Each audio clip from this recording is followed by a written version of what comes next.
Hello student, welcome back to digi school with Aarti. Student, आज हम आपके लिए कक्षा 6 वसंत चैप्टर 2 बचपन आपके सामने है। तो आइए हम इस चैप्टर को स्टार्ट करने चल रहे हैं। तो चलिए यह चैप्टर पहले जान ले, इस चैप्टर में क्या है। यह चैप्टर बचपन से संबंधित है। इस चैप्टर में जो हमारी लेखिका हैं उन्होंने अपने बचपन की घटना को उजागर किया है और यह बताने की कोशिश की है कि उनके समय में और हमारे समय में कितनी दूरी हो चुकी है। तो ये बहुत ही अच्छी कहानी है। बचपन कहानी नहीं, संस्मरण है, जो कि कृष्णा सोभती जी के द्वारा लिखी गई है। तो आइए कृष्णा सोभती जी के इस संस्मरण को हम पढ़ते हैं, जिसका नाम है बचपन। तो चलिए स्टार्ट करते हैं। मैं तुम्हें अपने बचपन की ओर ले जाऊंगी। मैं तुमसे कुछ इतनी बड़ी हूँ कि तुम्हारी दादी भी हो सकती हूँ, तुम्हारी नानी भी, बड़ी बुआ भी, बड़ी मौसी भी। परिवार में मुझे सभी लोग जीजी कहकर ही पुकारते हैं। अब ये बता रही हैं कि ये कितनी बड़ी है, तो परिवार में लोग इन्हें क्या कहते हैं। हाँ, मैं इन दिनों कुछ बड़ा बड़ा यानी उम्र में सयाना महसूस करने लगी हूँ, शायद इसलिए कि पिछली शताब्दी में पैदा हुई थी। मेरे पहनने ओढ़ने में भी काफ़ी बदलाव आए हैं। मैं रंग बिरंगे कपड़े पहनती रही हूँ, नीला, जामुनी, ग्रे, चॉकलेटी। अब मन कुछ ऐसा करता है कि सफ़ेद पहनूं, गहरे नहीं हल्के रंग। मैंने पिछले दशकों में तरह तरह की पोशाकें पहनी हैं। पहले फ्रॉक, फिर निकर वॉकर, स्कर्ट, लहंगे, गरारे और अब चूड़ीदार और घेरदार कुर्ते। ये देखिए लेखा अपने बचपन की बात बता रही है कि उन्होंने बचपन में क्या क्या चीज़ें पहनी थी और अब उन्हें क्या पहनना अच्छा लगता है। पहले वो रंगीन चटकदार कपड़े पहनना पसंद करती थी, लेकिन अब उन्हें हल्के रंग अच्छे लगते हैं, क्योंकि उम्र के साथ हर इंसान की पसंद बदलने लगती है। बचपन के कुछ फ्रॉक तो मुझे अब तक याद है। लेखिका बता रही कि बचपन में कुछ ऐसे ही फ्रॉक इन्होंने पहने थे जो इन्हें अब तक याद है। हल्की नीली पीली धारी वाला फ्रॉक, गोल कॉलर और बाजू पर गोल कफ, एक हल्के गुलाबी रंग का बारीक चुन्नटों वाला घेरदार फ्रॉक। ये बता रही हैं कि इनको क्या क्या चीज़ें पसंद थी।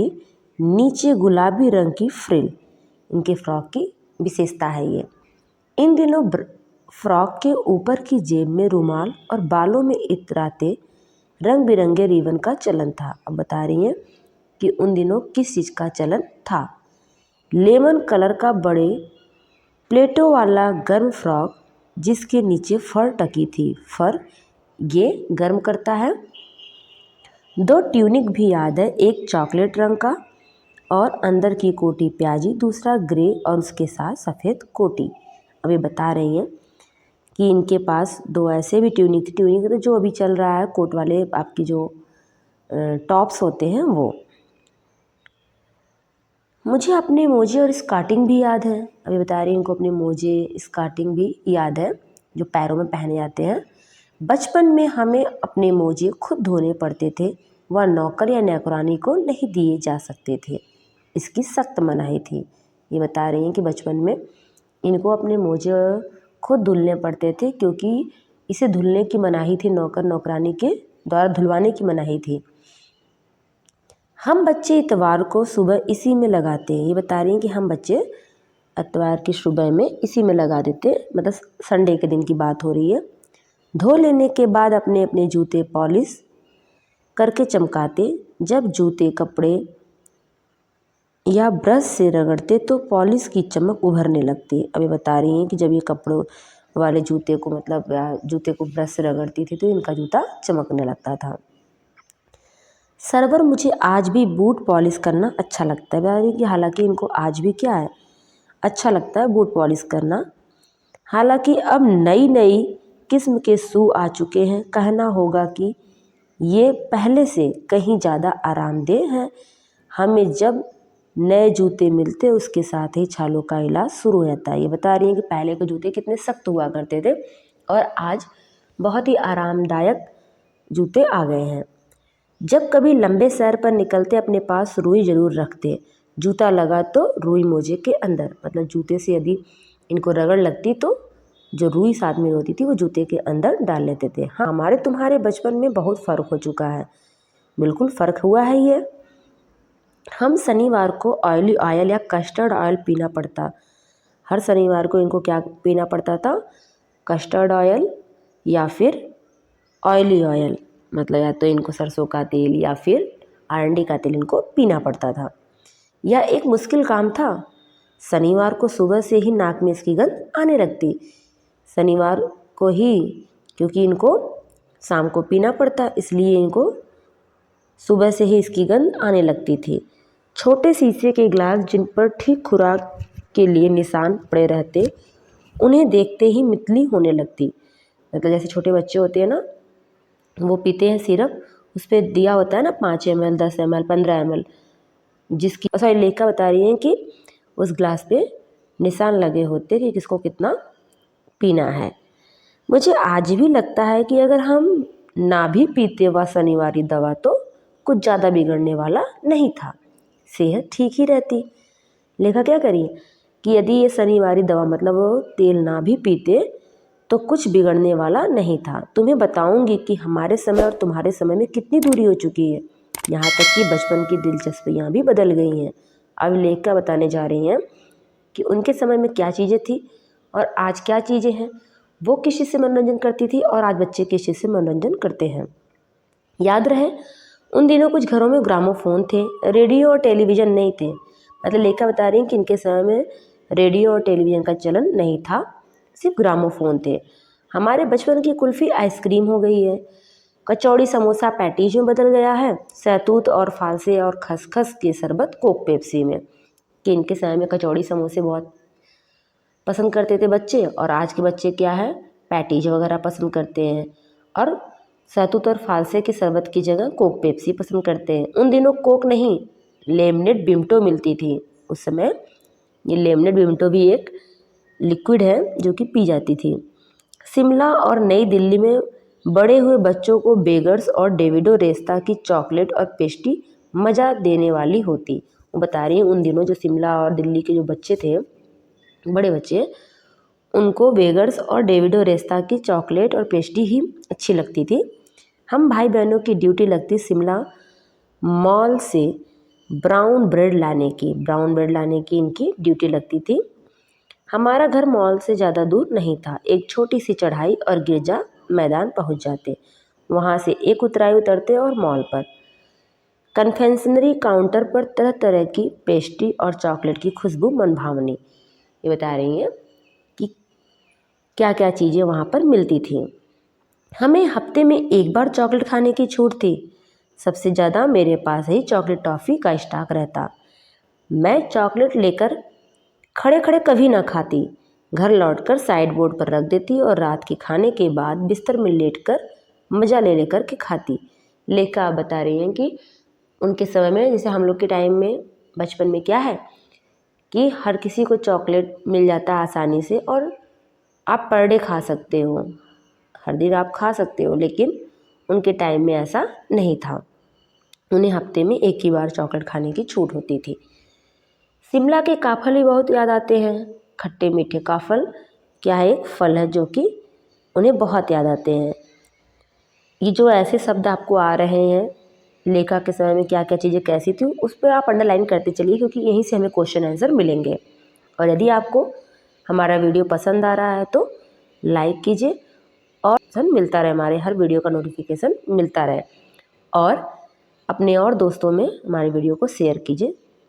चलिए आगे चलते हैं। कुछ एकदम लाल, कुछ गुलाबी, रस भरी कसमल, सोच के मुंह में पानी भर आए। चेस्टनट और एक गजब की चीज़, आग पर भुने जाते और फिर छिलके उतार कर मुँह में। अभी बता रहे हैं चेस्टनट, जैसे मूंगफली होती है एक नट होती है, वैसे चेस्टनट होती है जो कि आग पर भुनी आती है और उसको फोड़ करके डायरेक्ट मुंह के अंदर छिलके निकाल करके। चलिए आगे देखते हैं।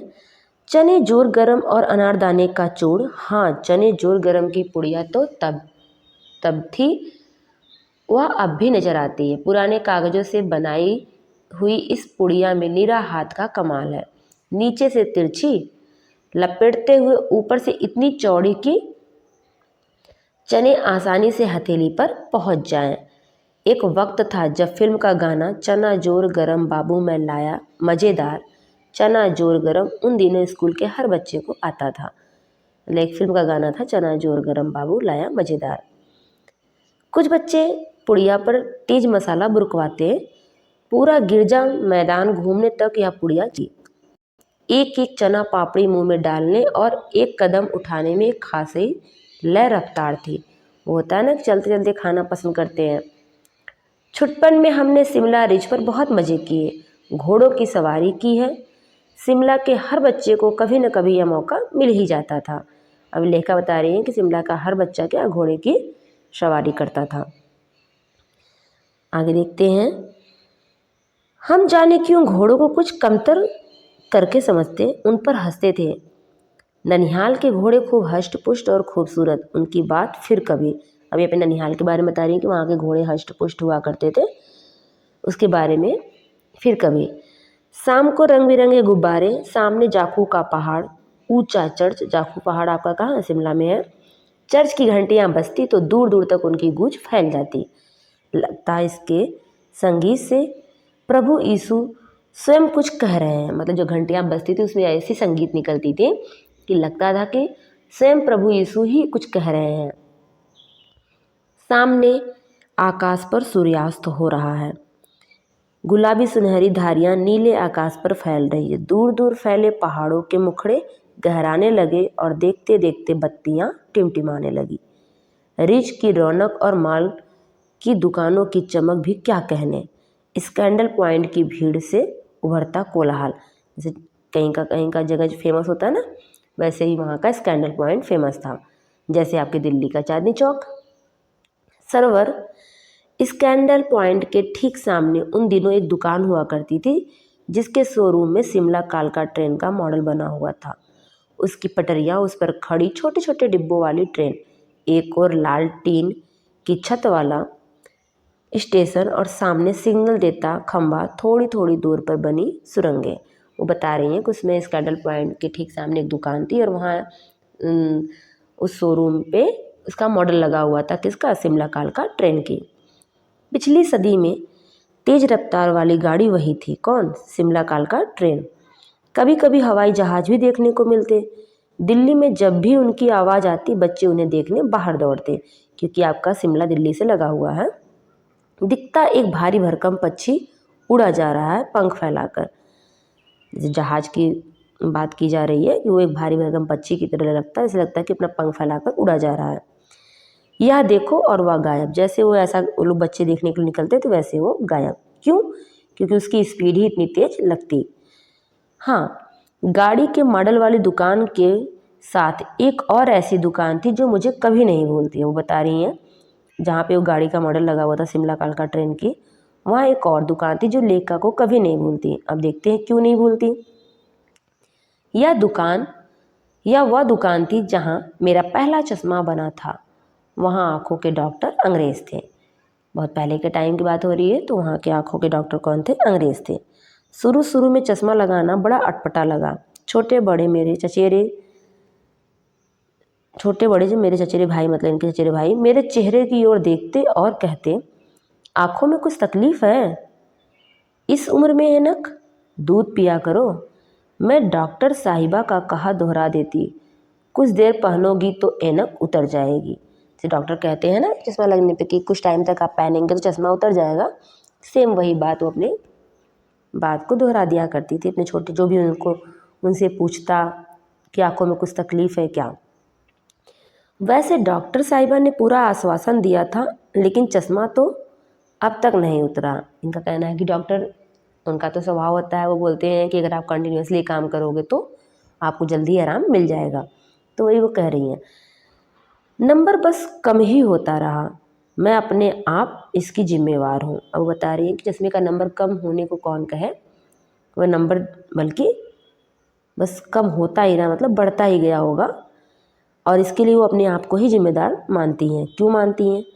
जब आप दिन की रोशनी को छोड़कर रात के लालटेन टेबल लैम्प के सामने काम करेंगे तो इसके अलावा और क्या होगा, वो बता रही हैं।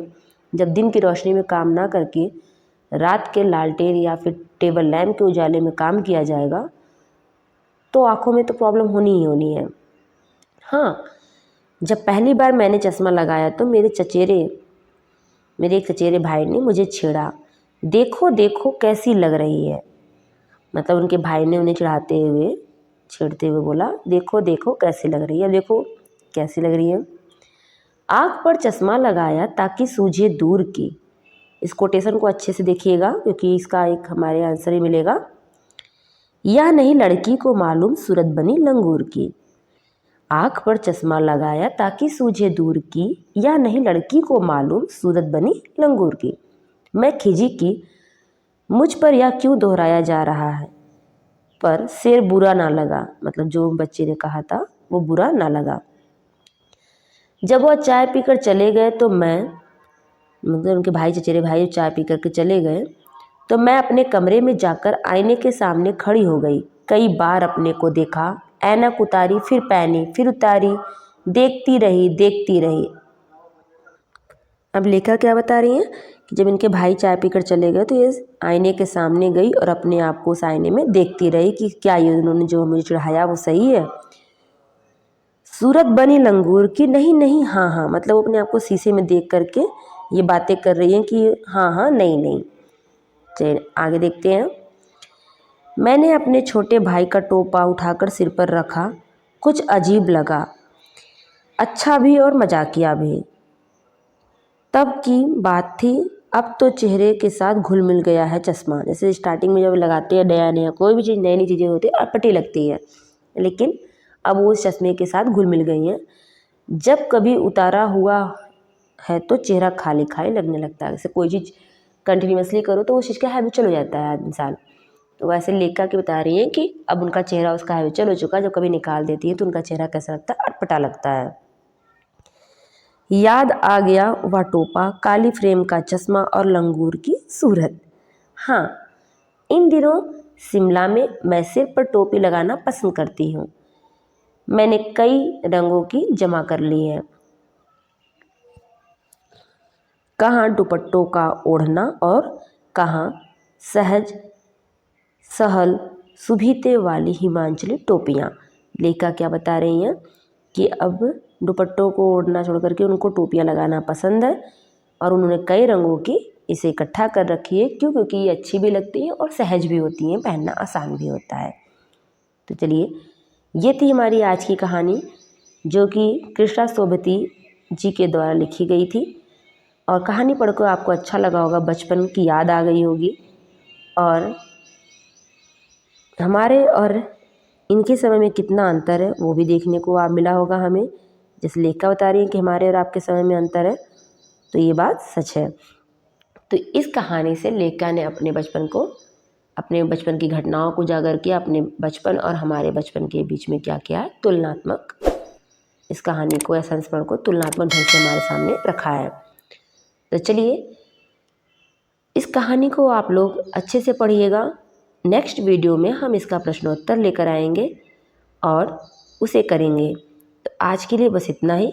वीडियो पसंद आया तो लाइक कीजिए, चैनल को सब्सक्राइब कीजिए ताकि आने वाला हर नोटिफिकेशन आपको मिलता रहे, और अपने साथियों में इसे शेयर कीजिए ताकि हमारा मोटिवेशन बना रहे, क्योंकि आपका शेयरिंग और लाइक ही हमारे लिए मोटिवेशन का काम करता है। तो चलो बच्चों, आज के लिए बस इतना ही।